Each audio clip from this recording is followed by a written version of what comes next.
Fala pessoal, segue a vida. Vamos lá.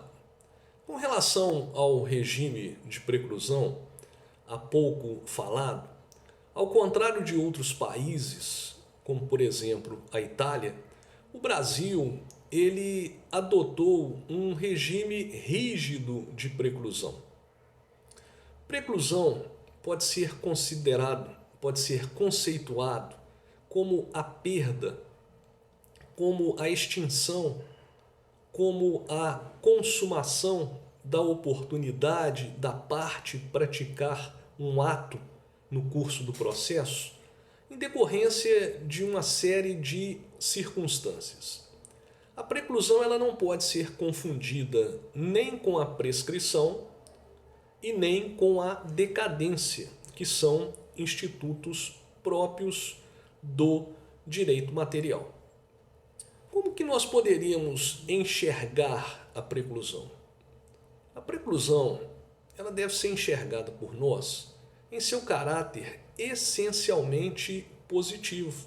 Então a preclusão ela tem uma função positiva, que é a de garantir a racionalidade da marcha procedimental.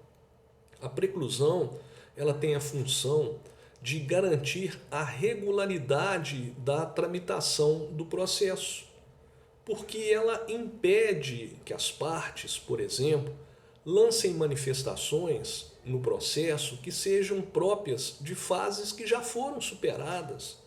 Ela impede, por exemplo, que uma parte queira rediscutir uma prova que já foi produzida. Então ela tem uma função que é uma função estritamente positiva.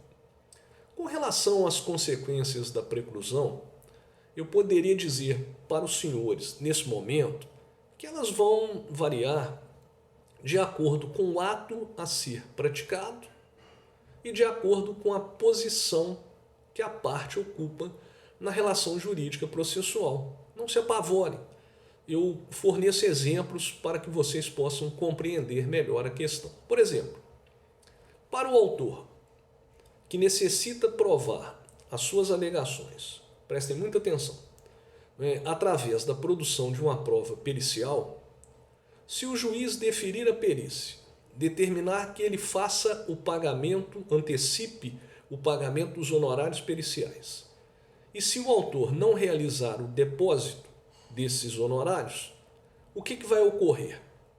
Ele vai perder a oportunidade de produzir aquela prova, o que pode conduzir ao insucesso da sua empreitada processual, porque ele não conseguiu demonstrar as suas alegações. Então eis aí a consequência da preclusão para quem perde a oportunidade de produzir uma prova estritamente necessária no processo. Para o réu, que deixa de oferecer a sua contestação tempestivamente, qual vai ser a consequência da preclusão? A decretação da sua revelia, que faz presumir como verdadeiras as alegações apresentadas pelo autor na petição inicial. Para aquela parte que, tendo uma sentença que lhe foi desfavorável e que não interpõe um recurso no prazo próprio, a preclusão vai acarretar para ela o trânsito em julgado da sentença, o trânsito em julgado daquela decisão. Então as consequências da preclusão são variadas, como nós vimos. Em relação às modalidades, nós poderíamos dizer para os senhores que basicamente as principais são três.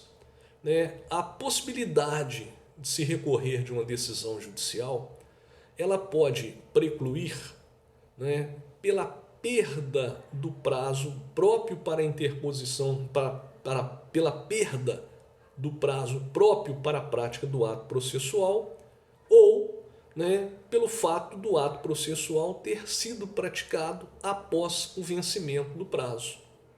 Essa modalidade de preclusão é a mais fácil de ser visualizada, porque o seu conceito, porque ela se enquadra no conceito previsto no artigo 223 do CPC. Então é muito fácil nós enxergarmos a preclusão temporal.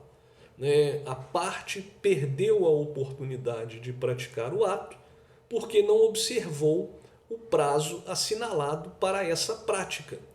Com relação à prática do ato após o vencimento do prazo, é preciso dizer isso, é importante ressaltar isso, nós podemos qualificar essa prática como um ato inexistente, né? O que permite, o que autoriza o magistrado a desconsiderar o ato ou até mesmo determinar o desentranhamento da peça.